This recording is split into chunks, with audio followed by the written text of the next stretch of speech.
প্রিয় দর্শক, আসসালামু আলাইকুম। দলীয় কার্যালয় দখল ও একজন কামরুল হাসান নাসিম। আপনারা জানেন 2014 সালে যে জাতীয় সংসদ দশম জাতীয় সংসদ নির্বাচন অনুষ্ঠিত হয়েছিল 5 জানুয়ারিতে। তো এই 5 জানুয়ারি নির্বাচন হয়েছিল, কিন্তু সেই নির্বাচনে বাংলাদেশের সর্ববৃহৎ দল বাংলাদেশ জাতীয়তাবাদী দল বিএনপি সহ বেশিরভাগ দল অংশগ্রহণ করেননি, যার ফলে এই নির্বাচনটি হয়েছিল অংশগ্রহণহীন বা অগ্রহণযোগ্য একটি নির্বাচন, সাজানো পাতানো নির্বাচন হয়েছিল। তো এই 5 জানুয়ারি নির্বাচন অনুষ্ঠিত হয়েছে, এর মধ্যে আন্দোলন সংগ্রাম অনেক কিছুই হয়েছে। তো এর বর্ষপূর্তি 2015 সালের 5 জানুয়ারি। এখানে বাংলাদেশের আপসহীন নেত্রী বেগম খালেদা জিয়া তিনি অবরোধের ঘোষণা দিয়েছিলেন। ওই 5 জানুয়ারি কালো পতাকা মিছিলের কর্মসূচি ঘোষণা করেছিলেন দলীয় কার্যালয়ের সামনে নয়াপল্টন। তো আপনারা তারপর কিন্তু অনেক কিছুই দেখেছেন। এর আগে 3 জানুয়ারি শনিবার বেগম খালেদা জিয়া রাত 12টা বাজে গুলশানের দলীয় কার্যালয় থেকে বের হতে চেয়েছিলেন। মূলত ওনাকে অবরুদ্ধ করে রাখা হয়েছিল, ওনাকে গৃহবন্দী করে রাখা হয়েছিল গুলশানের কার্যালয়ে, কিন্তু ওনাকে বের হতে দেন নাই। একই সাথে নয়াপল্টনের কেন্দ্রীয় কার্যালয়ে তখনকার যুগ্ম মহাসচিব রুহুল কবির রিজভী, উনি কিন্তু আপনারা জানেন এই পল্টনের কার্যালয়কে ওনার বাড়ি ঘর বানিয়ে ফেলেছিলেন। উনি এই কার্যালয়ের মায়ায় উনি নিজের বাড়িতে যায় নাই, ওনার ছেলে মেয়ে সব কিছুকে বিসর্জন দিয়ে উনি সেই কার্যালয়েই উনি তখন থাকতেন। কিন্তু ওই 3 জানুয়ারি শনিবার ওনাকে জোর করে উঠিয়ে নিয়ে অ্যাপোলো হাসপাতালে ভর্তি করা হয় এবং তল্লাশির নামে দলীয় কার্যালয়ে ব্যাপক ভাঙচুর এবং তছনছ করে দেওয়া হয়। তারপর কার্যালয়ে তালা মেরে দেওয়া হয়। আচ্ছা, এটা তো গেল আইন শৃঙ্খলা রক্ষাকারী বাহিনীর এবং তৎকালীন সরকারের যে ভাড়া করা বা তাদের দলীয় নেতাকর্মী যারা ছিল তারা এইসব করেছিল। 5 জানুয়ারি কর্মসূচি, কালো পতাকা কর্মসূচি, অবরোধ, এইসবের মধ্যে নয়াপল্টনে কার্যালয়ের সামনে সমাবেশের ঘোষণা, কালো পতাকা মিছিল, সেখানে দলীয় প্রধান বেগম খালেদা জিয়া অংশগ্রহণ করবেন। কিন্তু একই সাথে তৎকালীন আওয়ামী লীগ সরকারের দল তারাও সারা দেশে কর্মসূচি ঘোষণা করেছে গণতন্ত্র রক্ষা দিবস হিসেবে। আর বিএনপি সহ অন্যান্য দল, বিশেষ করে বিএনপি ঘোষণা দিয়েছে গণতন্ত্র হত্যা দিবস হিসাবে 5 জানুয়ারিকে কালো দিবস। এখন বিএনপি চেয়ারপারসন তাকে গৃহবন্দী করে রাখা হয়েছে, তার বাসার সামনে 10 ট্রাক বালুর 10টা ট্রাক এনে রাখা হয়েছে সাজিয়ে গুছিয়ে, আপনারা দেখেছেন। আর উনি যেহেতু আপসহীন, উনি এই বাংলাদেশে যতবার বাংলাদেশ সংকটে পড়েছে ততবার তিনি তার আপসহীন নীতির মাধ্যমে এই দেশকে তিনি রক্ষা করতে চেষ্টা করেছেন। আপনারা জানেন ওনার ছেলেদেরকে কি নির্যাতন করা হয়েছে, তবুও কিন্তু উনি দেশ ছেড়ে যান নাই ছেলেদেরকে দেখার জন্য। ওই ঘটনা আরেকদিন বলা যাবে।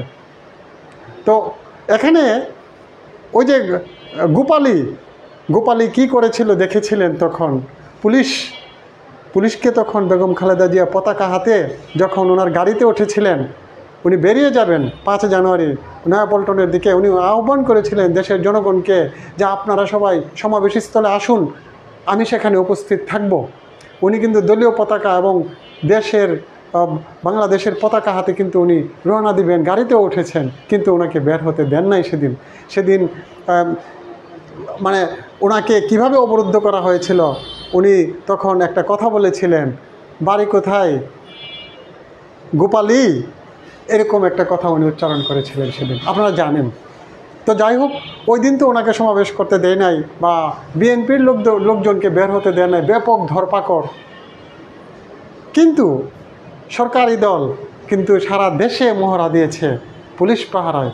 তখন কিন্তু পুলিশের কর্মকর্তারা বলেছিল যে আমরা সেটা দেখি নাই, কোনো দল ওই রাজধানীতে সমাবেশ করেছে কিনা, কারণ তারা নিষেধাজ্ঞা দিয়েছিল যে কোনো সমাবেশ হবে না রাজধানীতে। আমি এই কথা কিন্তু সূত্র কিন্তু ডয়েচে বেলে বাংলা বিভাগ, আমি একটু আগে শেয়ার করেছি, আপনারা ইচ্ছা করলে দেখতে পারেন। আমি একটু আগে আমার টাইমলাইনে সেটা আমি শেয়ার করেছি, ইচ্ছা করলে আপনারা সেটা পড়ে নিতে পারেন। ডয়েচে বেলে বাংলা বিভাগ এই তথ্য ওনারা প্রতিবেদনটা লিখেছিল তৎকালীন সময়ে, ওই 5 জানুয়ারির পরে। তো এরপরে এই 5 জানুয়ারির 4 দিন পরে 9 জানুয়ারি কে আসছে, কোথা থেকে কে আসলো, একজন কামরুল হাসান নাসিম নামক একজন, যিনি বিএনপির একজন নেত্রীর সাথে একটি সামাজিক একটা প্রোগ্রামে উদ্যোক্তা হিসেবে একসময় কাজ করেছিল। তিনি এসেছেন দলকে রক্ষা করবেন, শহীদ জিয়ার আদর্শের দলকে রক্ষা করবেন। তিনি বলেছিলেন এমন কথা যে আমাদের মা বেগম খালেদা জিয়া এবং ভাই তারেক রহমান এই দলের নেতৃত্বে থেকে দলটাকে কিছুই করতে পারবে না। তিনি নাকি দলকে গুছাবেন, তিনি নাকি দলের কাউন্সিল করবেন। তখন সরকারি মদদ, আপনারা তো জানেন এইসব বিষয়, সরকারি মদদে এসব হয়েছিল। আমি আমার মূল কথা আর একটু পরে বলতেছি, সরকারি মদদে কি হয়েছে দেখেন। আচ্ছা গেল, তারপরে আসেন 26 নভেম্বরের কথা। তিনি প্রেস ক্লাবের সামনে তিনি গণ আদালত বসিয়েছিলেন 26 নভেম্বর 2015 সালে গণ আদালত বসিয়েছিলেন প্রেস ক্লাবের সামনে, নিজেকে বৈধতার নাটক সাজিয়েছিলেন তিনি। তারপরে 2016 সালের 2 জানুয়ারি থেকে 17 মে পর্যন্ত তিনি চারবার দলীয় কার্যালয় দখল করতে গিয়েছে তার লোকবল নিয়ে।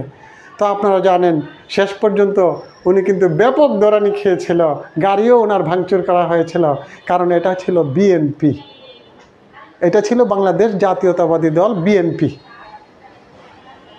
যতবার বিএনপিকে শেষ করতে চেয়েছে তারা ততবার শেষ হয়ে গিয়েছে। তখন কিন্তু বাংলাদেশ জাতীয়তাবাদী দলের নেতাকর্মীরা ব্যাপকভাবে এই কামরুল্লাহরে প্রতিহত করছিল, আপনারা জানেন। তো আমি এখন এই শিরোনামটা দিয়েছি দলীয় কার্যালয় দখল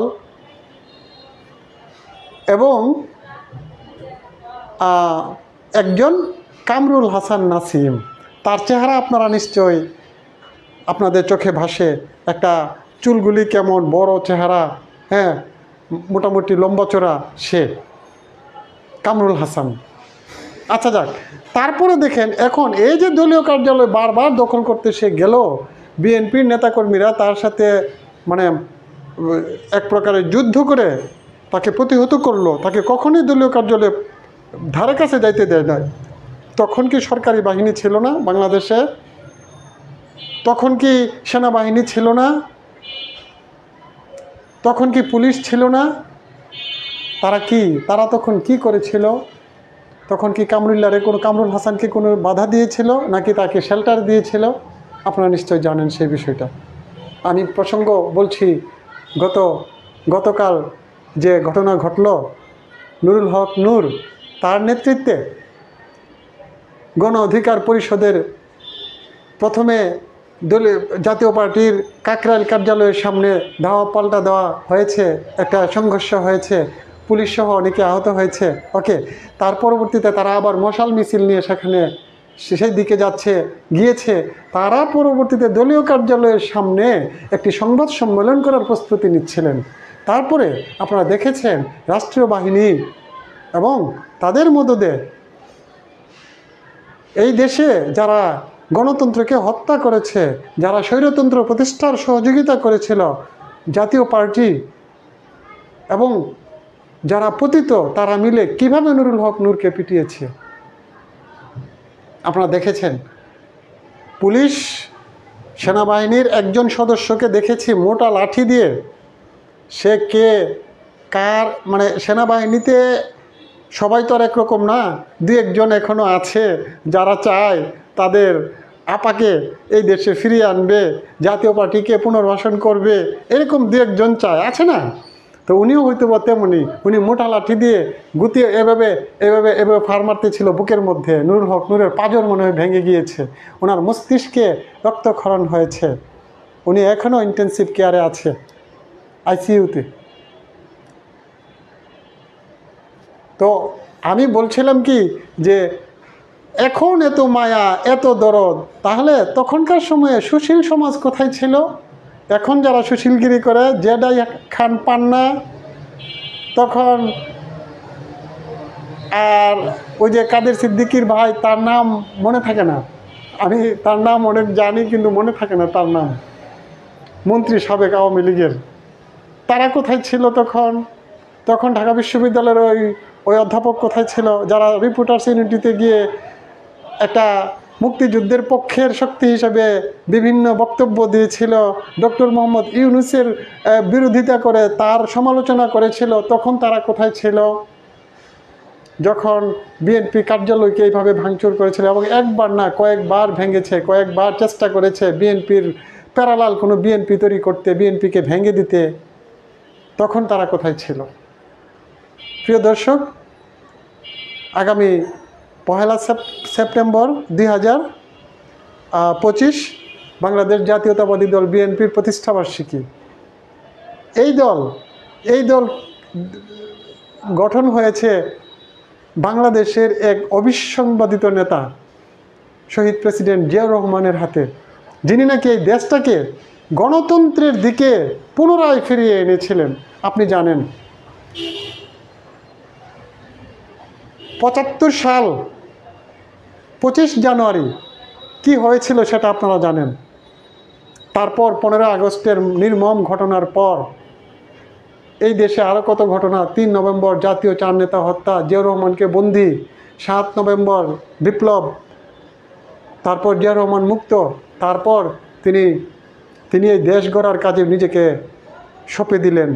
তারপর 1977 সালে উনি জাগদল নামক একটি দল গঠন করেন এই বাংলাদেশে গণতান্ত্রিক ব্যবস্থা ফিরিয়ে আনার জন্য, সামরিক শাসন থেকে গণতান্ত্রিক ব্যবস্থা ফিরিয়ে আনার জন্য উনি নিজে জাগদল গঠন করেন, জাতীয় গণতান্ত্রিক দল।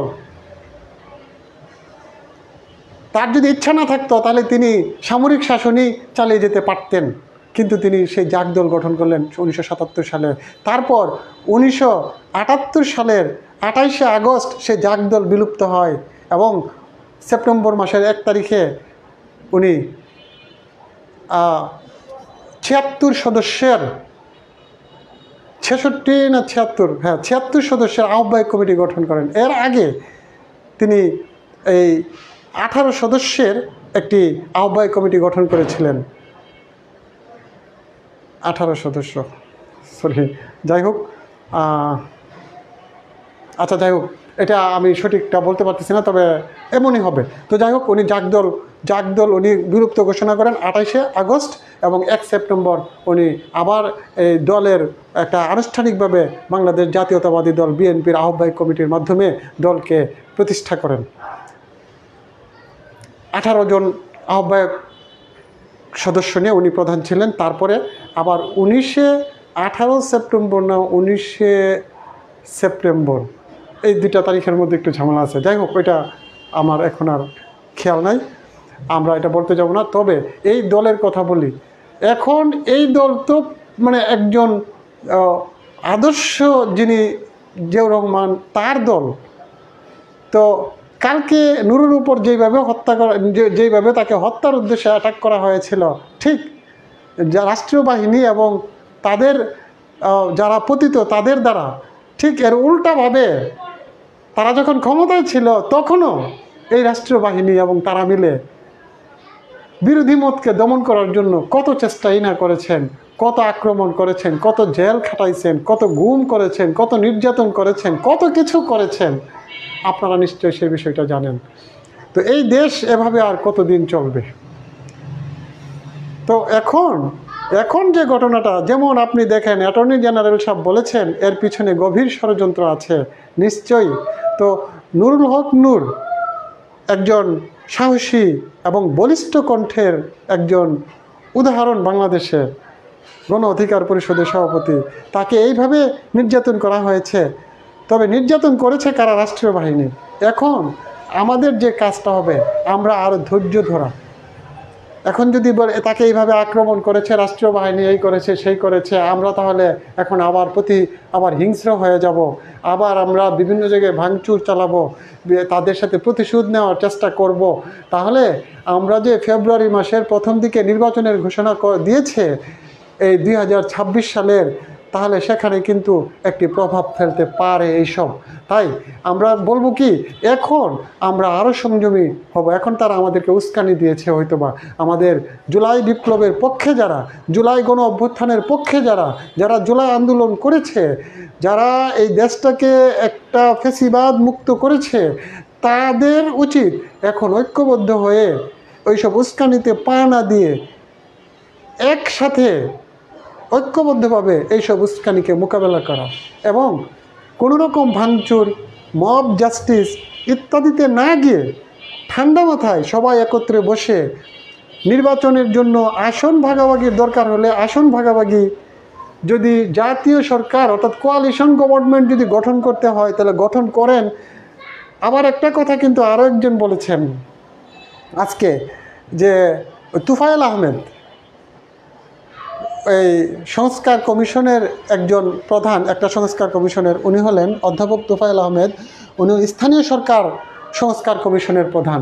উনি কিন্তু একটা কথা বলেছেন, যদি জাতীয় ঐক্যমত্যের মাধ্যমে নির্বাচন না হয় অথবা সকলের মতামত নিয়ে যদি নির্বাচন না হয়, তাহলে যেই নির্বাচিত সরকার আসবে পরবর্তীতে সে 2 বছরও টিকবে না।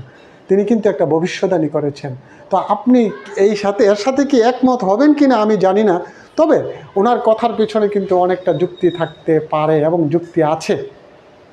আমাদের যে বিরোধী পক্ষ থাকবে, তখন যারা বিরোধী পক্ষ, অর্থাৎ আপনি যদি বলেন জাতীয় নাগরিক পার্টি, জামায়াতে ইসলামী, গণসংহতি আন্দোলন, এরপরে গণ অধিকার পরিষদ, ইসলামী ঐক্যজোট, তারপর আপনার ওই যে ইসলামী আন্দোলন, ইসলামী শাসনতন্ত্র, বিভিন্ন দল বাংলাদেশে আছে। হ্যাঁ, এই সব কিন্তু যদি মতামতে না মিলে, তাহলে কিন্তু যদি নির্বাচন হয় আর কোনো দল নির্বাচিত হয়, তাহলে তারা সরকারে গেলেও দেশকে স্থিতিশীল করতে পারবে না। তাহলে মূলত তার এই কথা, তুফায়েল আহমেদের কথা যদি আপনারা কানে নেন, তাহলে হয়তোবা আপনারা লাভবান হতে পারেন। আপনাদের ভবিষ্যতে এই দেশটাকে স্থিতিশীল করার জন্য, সকলে মিলে দেশটাকে গড়ার জন্য আপনারা কিছু একটা করতে পারবেন। তাই জাতীয় ঐক্যের সরকার গঠন করাই মনে হয় ভালো, এবং সবাইকে একসাথে নিয়ে নির্বাচনের দিকে এগিয়ে যাওয়া, সকলের মতামতে গুরুত্ব দিয়ে। সবাইকে ধন্যবাদ। আসসালামু আলাইকুম।